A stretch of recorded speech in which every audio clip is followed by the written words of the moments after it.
go. 76 over 271.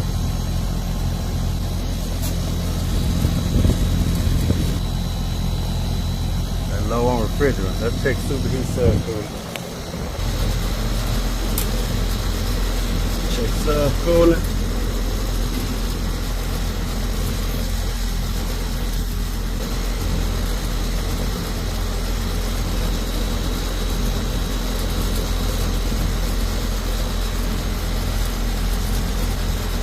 The app out, we're gonna have to add it up. So 85 and 89, that's 4 degree subcooling.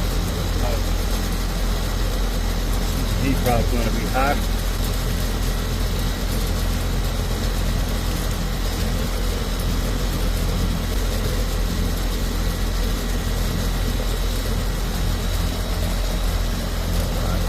I'm gonna run and go get the app.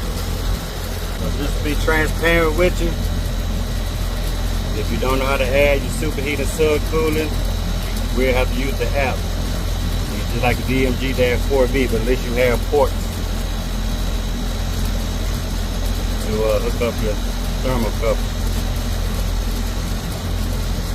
So you got the app, as you can see, about 4 degree subcooling, 62 degree superheat.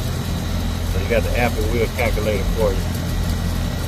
But let me let them know, see what we want to do.